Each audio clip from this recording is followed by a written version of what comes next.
On July the 10th, 2017, I was diagnosed with multiple myeloma. 2 weeks prior, I had gone in for a routine physical, and my primary care doctor noticed that I had elevated protein levels. I asked what that meant, and I had lost some weight, so he gave me kind of a ridiculous answer and told me that I was eating too much chicken and having too many smoothies. When I left the office, always being curious and questioning, I Googled high protein levels in the blood, and it came up with multiple myeloma as a possible reason. I called my mother, who's a critical care nurse, and she advised me to call an oncologist. Within a week, I was in an oncologist, and he did a blood work panel on me, and it came back suspicious, and we knew that I would have one of several different blood diseases, and basically 80% of my blood had cancerous plasma cells. And he said to me, "You have 2 years to live without treatment." As I head to Tampa this Friday, December the 8th, I get injections in my stomach, and the purpose of the injections is to get the stem cells out of my bone marrow and into my bloodstream. And then on Tuesday, I sit for a 6-hour procedure where they basically take all of the blood out of my body. And as they're pulling out the blood, all of the stem cells are collected. And once I go through my chemotherapy on December the 17th, those stem cells will be infused back into my body on December the 19th. And then I'm in Tampa for 2 more weeks for recovery. And then there's months and months of recovery before I'll gain full strength. I grew up in a small town, kind of an inner city though, Bayonne, New Jersey. So I was what I would call your typical Catholic boy growing up, that I went to church on Sundays and I would go to CCD. The reality is that I did not have a relationship with Christ. I didn't even know who Christ was. I was promised that I would go to heaven because I was doing good things. If I helped somebody, that was a good thing, so I thought that was my entry into heaven. It wasn't until my daughter was 8 years old that a little girl on her swim team, they were friends and comes from a Christian family with a strong background in their faith. And she told my daughter that they could no longer be friends because my daughter wasn't going to heaven. And so obviously I was very upset that anybody would tell my daughter who isn't going to heaven. At that point in my life, I thought my daughter was going to heaven. So I immediately got defensive and I called the mother and I said, how dare you tell me who's going to heaven and my daughter's not? And she's 8 years old, she's crying, she feels like she just lost a very good friend. And it was very hard for me. But I give that mom a lot of credit. She never wavered in her faith. And she apologized for the delivery. She apologized how it was done, but she didn't apologize for the message. She didn't apologize to me for the fact that if my daughter hadn't accepted Jesus Christ and believed that he died for her sins, that she indeed wasn't going to heaven. It was probably the first big thing that I heard or I needed to hear in my walk with Christ. That night, I got in touch with another friend of mine who's a Christian, and I texted her and told her the story.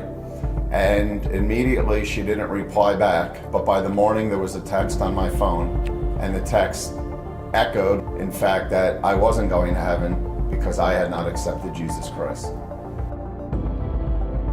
So at that point, I felt like there was a convincing argument that I wasn't going to heaven, and I had massive anxiety at the time.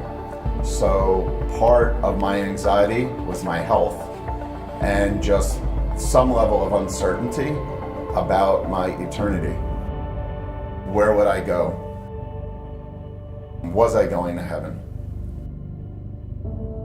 So at that point, I started going to church with my friend who said to me that, no, you're not. A few weeks later, I bought my first Bible that I owned, other than the one I was given as a child. And I started asking some people where to start, and they said start in the beginning, start in Genesis. Some people suggested start in the Gospels, and I bounced around for probably a month. And it wasn't until I got to the book of John, and I started reading through it, and I got to John 3:16, where everything had changed for me.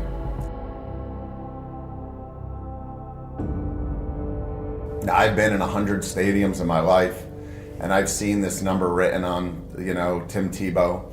But to be honest with you, I didn't know what I was looking at until after I read it. I remember reading John 3:16 and how profound it was on me. Because as I was reading it, I couldn't help but think about my own son. So I'm reading about what God did, and how he sacrificed his son for the good of the world.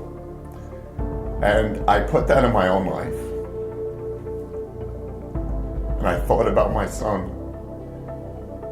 And I thought about, what if I had the ability to save the world, but I have to sacrifice Josh? Could I do that? And that moment was when I realized that, in fact, I wasn't saved, because that's not what I believed, but it's what I wanted to believe. And it just hit me so hard when I read the words, "For God so loved the world that he gave his only son, that whoever believes in him shall not perish, but have eternal life." Because that was the promise I was looking for. The promise that I would be going somewhere after my life here. And then, John 3:17, "For God did not send his son into the world to condemn the world, but in order that the world would be saved through him." In John 3:18, "Those who believe are not condemned, but those who do not believe are already condemned, for they do not believe in the name of the only Son of God." It was the combination of 16, 17, and 18 that truly changed my life. And nobody had told me, go read John 3:16. God in his perfect timing had me read it exactly when I needed to read it, when it would reach my heart and have the strongest impact. And I remember running downstairs, and I gathered my son, my daughter, and my wife, and my mother was there. And I read out of the Bible, and I read the words, and my wife goes, "That's John 3:16. Everybody knows that verse." And I said, "But I didn't know that verse." I said, "I'd never heard of John 3:16. And then I had a flash, I'm like, oh yeah, the 3:16, that's what it is. I didn't know what that even meant, and I never asked anybody what it meant. When I woke up the next morning, I was saved.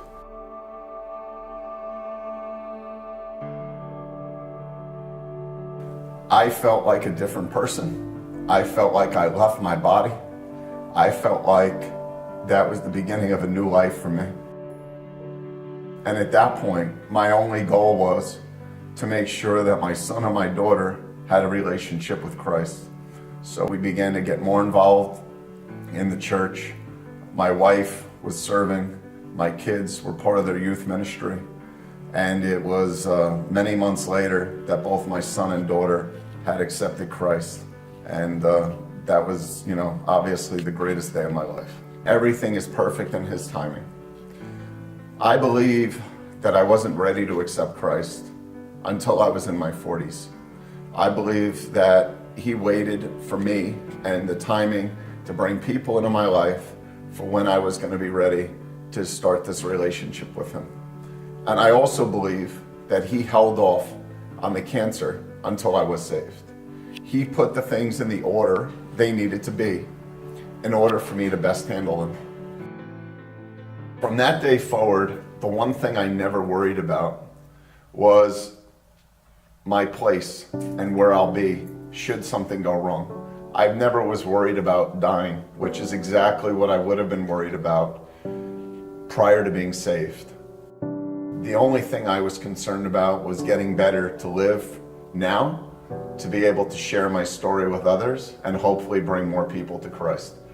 My promise is that I will get to spend the rest of my life in heaven, and my wife and children are saved, so I know I leave them in the best hands.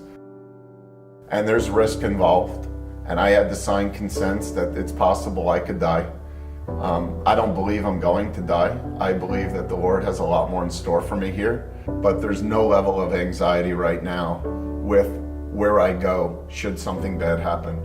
And that's really just truly an unbelievable gift. I knew that the impact that I could make on my swimmers, my family, friends, was greater than any other way I could reach them. And I knew that I had to be strong for them. I had to show them the Lord working in me.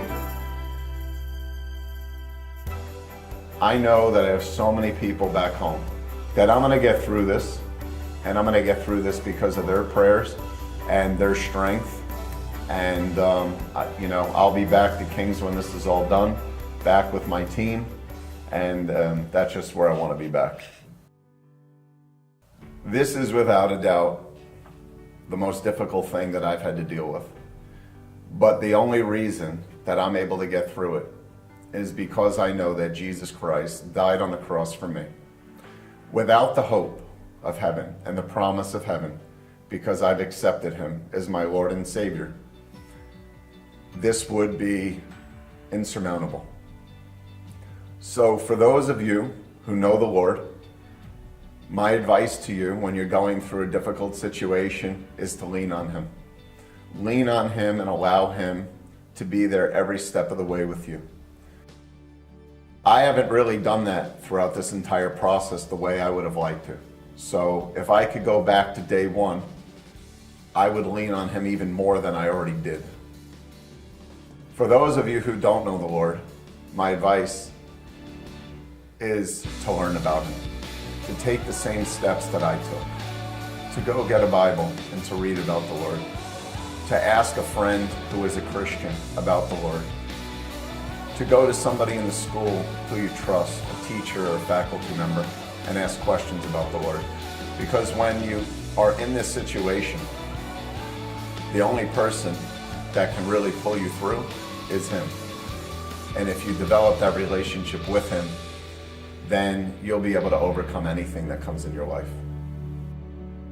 My name's Jonathan Zakowski. I'm the aquatics director and the boys and girls varsity coach.